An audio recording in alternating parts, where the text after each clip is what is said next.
جو گھر کا نظام وجود میں آیا اس کے بارے میں فرمایا کہ الرجال قوامون علی النساء،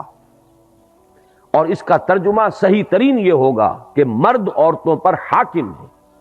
اس لیے کہ قامہ کے بعد جب علا کا صیغہ آ جاتا اس پر کھڑے ہیں، قائم ہے، قوام ہے، وہ تو مبالغے کا صیغہ ہے، قائم سے کھڑا ہونے والا، قوام بہت قوت کے ساتھ کھڑا ہونے والا، اور پھر اعلیٰ کا جب آ جائے گا صلہ تو قوامون علی النساء، معلوم یہ ہوا کہ مرد عورتوں پر حاکم ہے۔ کس معنی میں؟ کہ خاندان کا یہ مختصر سا ادارہ جو ہے اس میں بہرحال سربراہی جو ہے وہ مرد کے پاس ہے، عورت کو آپ وزیر کہہ لیں کہ اس گھر کے اندر وزیر کی حیثیت اس کی ہے، پورا جو خاندان ہے اولاد ہے اس میں ظاہر بات ہے کہ والدین ہونے کے اعتبار سے اولاد کے ذمے ہے کہ دونوں کا ادب کریں، دونوں کا احترام کریں، بلکہ اس اعتبار سے میں ایک بات ابھی عرض کروں گا کہ وہ جو کسر کا جبر ہے اس میں شریعت نے عورت کا حق زیادہ کر دیا، جہاں قانونی طور پر کمی رکھی کہ مرد کو طلاق کا اختیار ہے عورت کو نہیں، خاندان کی سربراہی مرد کی ہے عورت کی نہیں، وہاں اب اس تلافی جو کی گئی ہے، اس کسر کا جبر جو کیا گیا ہے وہ اس والدین کے حقوق میں سے مثلا قرآن مجید میں اگرچہ متعدد مقامات پر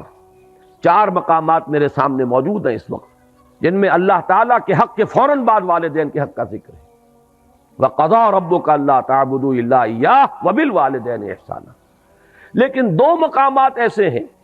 کہ جن میں خاص طور پر ماؤں کا ذکر کیا گیا ہے، حَمَلَتْهُ أُمُّهُ وَهْنًا عَلَىٰ وَهْنٍ وَفِصَالُهُ فِي عَامَيْنِ أَنِ اشْكُرْ لِي وَلِوَالِدَيْكَ، اور اسی کی وضاحت ہمیں مل گئی حدیث نبوی میں کہ حضور سے ایک صحابی نے پوچھا کہ میرے حسن سلوک کا سب سے بڑھ کر مستحق کون ہے؟ آپ نے فرمایا تمہاری والدہ، کے بعد کون؟ پھر فرمایا تمہاری والدہ، تیسری مرتبہ پوچھا پھر کون؟ پھر فرمایا تمہاری والدہ، چوتھی مرتبہ پوچھنے پر فرمایا کہ تمہارے والد۔ معلوم یہ ہوا کہ 3 گنا حق ہے ماں کا باپ کے مقابلے میں، ادب، احترام اور اس دلجوئی، اس کے اعتبار سے گویا کہ یہ وہ کسر کا جبر ہو رہا ہے کہ قانونی اعتبار سے اگر وہاں کوئی کمی تھی تو اس اعتبار سے اس کی تلافی کر دی۔ یہی وجہ ہے کہ آپ دیکھتے ہیں کہ حدیث نبوی میں علی صاحب الصلاۃ والسلام باپ کے قدموں تلے جنت کا تذکرہ نہیں ہے، الجنت تحت اقدام الامہات، جنت جو ہے وہ ماؤں کے قدموں تلے ہے، اس کو بھی آپ اسی کے حوالے سے سمجھ لیجیے۔ یہ وہی توازن پیدا کیا جا رہا ہے۔ اسی توازن کی ایک اور شکل ہے کہ بیٹوں کی پرورش پر کسی اجر و ثواب کا کوئی خاص تذکرہ نہیں ہے،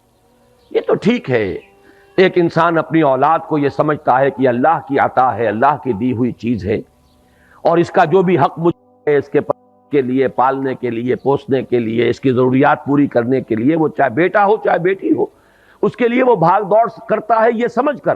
کہ یہ اللہ کی طرف سے مجھ پر ذمہ داری عائد کی گئی ہے، تو خواہ وہ بیٹا ہو خواہ بیٹی ہو، دونوں کے اعتبار سے اجر ملے گا انسان کو۔ ویسے یہ کہ طبعی محبت کے تحت تو جانور بھی اپنے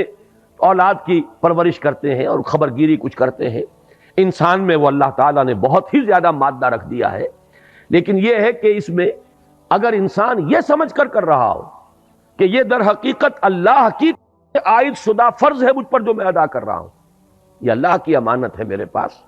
یہی وجہ ہے کہ جو اولاد بچپن میں فوت ہو جاتی ہے اس کی نماز جو آپ پڑھتے ہیں، دعائے جنازہ جو اس میں مانگتے ہیں، اس میں کیا ہے؟ اللہم اجعلہ لنا فرطن واجعلہ لنا اجرا وذخرا واجعلہ لنا شافعا مشفعا، پروردگار یہ بچہ تو نے مجھے دیا تھا، تیری امانت تھی، میں نے جو محنت کی ہے، پالا پوسا، ہم نے جو بھی اس پر مشقت جھیلی ہے، پروردگار تو اس کو ہمارے لیے آخرت میں ذخیرہ بنا دے، اجر کا ذریعہ بنا دے۔